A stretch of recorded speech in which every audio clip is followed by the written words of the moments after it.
E pessoal, como eu falei no último episódio, a gente ia continuar então algumas breves descrições do karst clássico, aquela região do Planalto de Kras, na Eslovênia e na Itália, que já apareciam no século IV a.C., e bem como trabalhos de filósofos romanos, ou gregos romanos, como Estrabão, Plínio, Políbio, é, Posidônio de Apameia, por exemplo.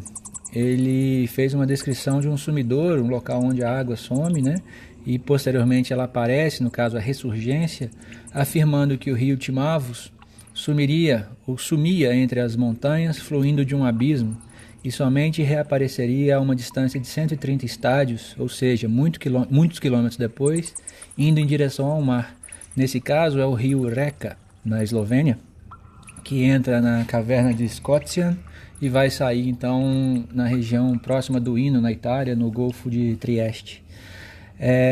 Na Eneida de Virgílio, as nascentes desse mesmo rio também são mencionadas, e elas são chamadas nessa obra de Mãe do Mar, né? O geógrafo romano Estrabão, além de mencionar o rio Timavus como Lugion Lacus, foi provavelmente o primeiro a mencionar o lago de Cerknica, que é um lago temporário na Eslovênia também, no karst clássico. Em relação ao comportamento das águas kársticas, que ora estão na superfície e ora estão nos subterrâneos, Aristóteles talvez tenha sido o primeiro a deduzir e descrever corretamente esse tipo de comportamento numa obra que ele escreveu em 350 a.C., chamado Meteorologia, né?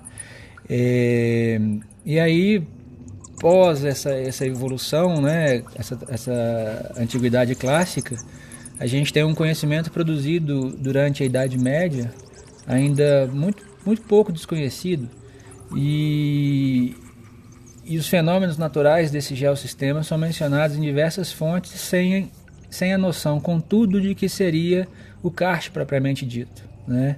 A gente tem uma multiplicação de relatos fantasiosos, embora em certos casos seja possível identificar algumas tentativas de teorização. Em 1535, na Alemanha, tem a publicação de um livro dedicado totalmente a uma caverna, e em 1590 publicada a primeira teoria de espeleogênese, ou seja, de formação, de como uma caverna se formou, né? A gênese de uma caverna. E essa teoria estava relacionada às cavernas vulcânicas do Monte Etna, na Itália. Claro que não é o karst, porque é uma cavidade, é um tubo de lava, né? Mas é uma cavidade natural subterrânea, o que muitas vezes leva uma pessoa a pesquisar o karst, né? Conhecendo uma feição kárstica como uma caverna, embora essa na lava, né? No tubo de lava não seja, tá? Em 1648, Ulisses Aldrovandi empreende esforços significativos para descrever tudo ou quase tudo que pudesse ser encontrado no subterrâneo, e ele reuniu fragmentos de espeleotemas que ele encontrou em cavernas próximas a Dubrovnik, na Croácia, e em Bolonha, quando ele fez as suas pesquisas em 1582. Essa obra está digitalizada na sua íntegra pela Universidade de Bolonha, e a gente consegue acessar essas cerca de 992 páginas. É bem interessante o registro histórico. Ainda durante a Idade Média, ao longo do século XVI, nota-se o crescimento do interesse pelo karst como um sistema complexo, e por essa razão a gente costuma dizer, no caso do professor Krantz, em 2010, ele afirma que seria um início de uma karstologia, embora ainda embrionária, né? Na cartografia, a tábua de Peutinger mostrava indícios de assentamentos humanos na região do karst clássico, né?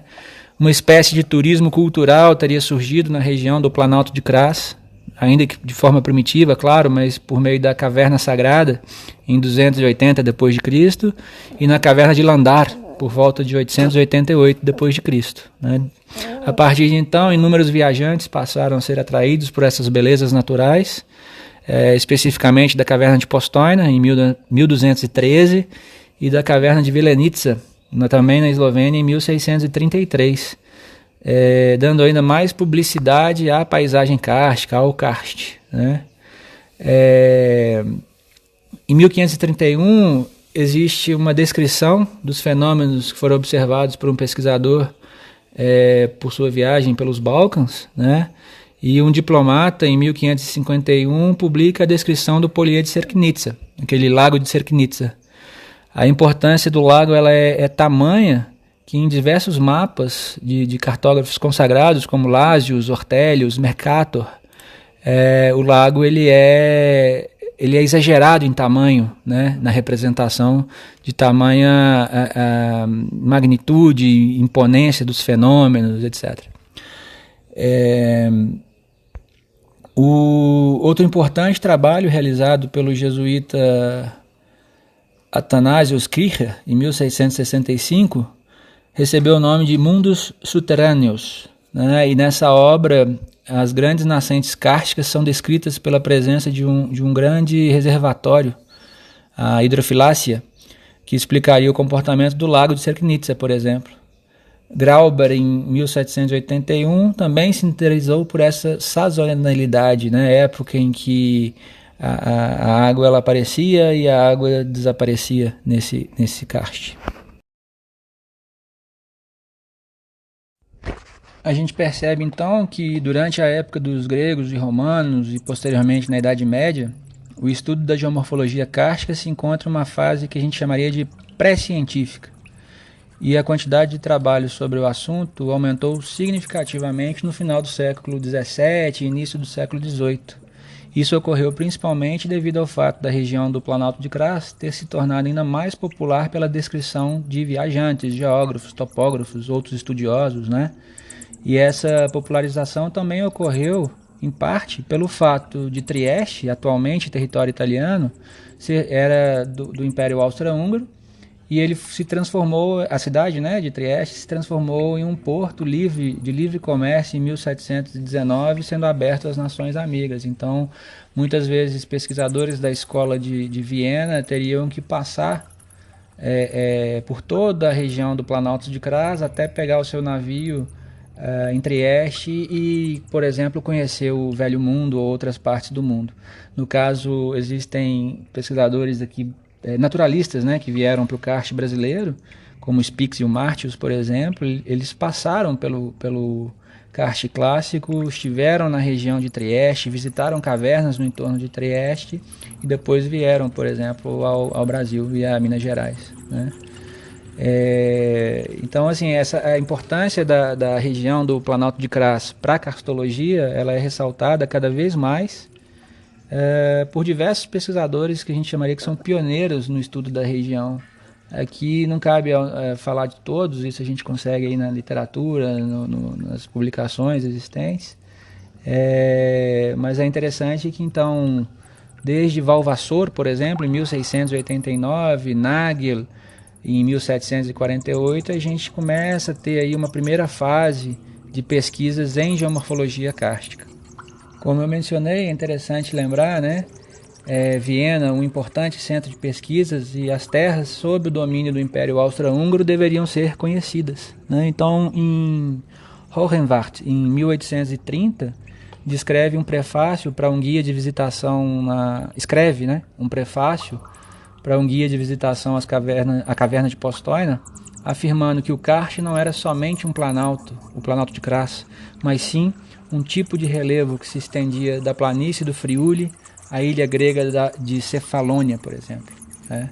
Geógrafos e geólogos do século XIX passaram então a utilizar o termo karst, com K, com mais frequência, e o trabalho de Jovan Cvic, como nós falamos, forneceu a base científica do estudo do karst, né?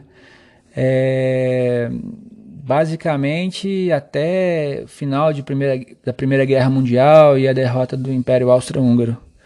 Após esse período, após 1918, as pesquisas em karstologia e geomorfologia kárstica diminuem bastante e passam por um período de estagnação, mantendo-se, nas palavras de Sweet, em 1981, serem bastante descritivas até 1950. Foi então quando a gente tem Roglic, 1974, e Krantz, 2010, afirmando que os seguidores de respeitados pesquisadores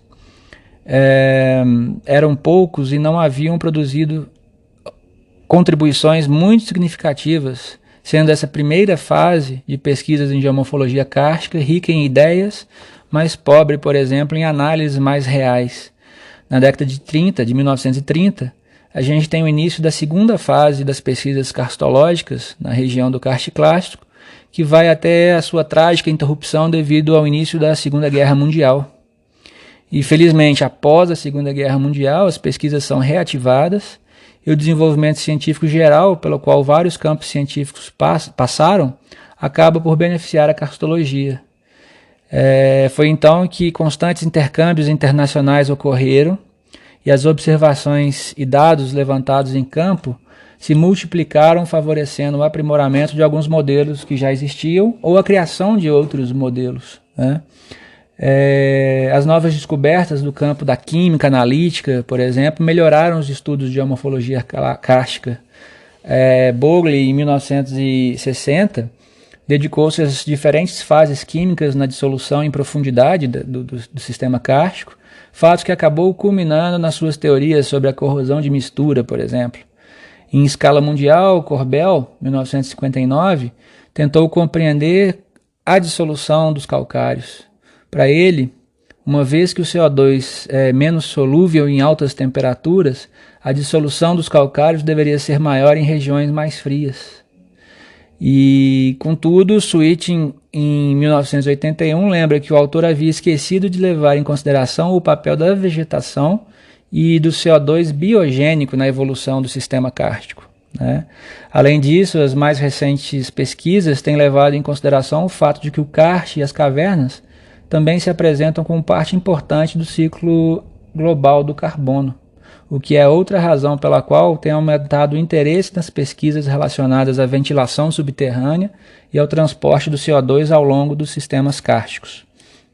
O papel do CO2 no karst é tão importante que em 2013 ocorreu um simpósio internacional e multidisciplinar sobre o tema, né, o simpósio sobre as fronteiras, né, e o carbono no karst, né, e os trabalhos que mais se destacaram saíram impressos na revista Acta Karstológica, que é uma importante publicação internacional da Eslovênia, né, do Instituto de Pesquisas do Karst da Eslovênia, do qual tenho muito orgulho de fazer parte, e isso então foi destacado, né, em um número especial. A quantidade de carbono independe do grau de saturação da água e não depende de a água estar em equilíbrio com a rocha carbonática ou não, ou com uma outra tipo de rocha. E esse será o nosso próximo assunto no próximo episódio. Nós focaremos então um pouco dessa relação entre a presença, né, ou a quantidade de carbono no sistema para a formação das paisagens ou dos sistemas kársticos. Obrigado, gente. Se você gostou, curta, divulgue nosso trabalho. É um projeto de extensão que eu faço aqui com muita alegria, muito prazer, para tentar trazer de uma forma mais tranquila esse ramo da ciência ainda pouco trabalhado ou pouco respeitado. Um abraço a todos.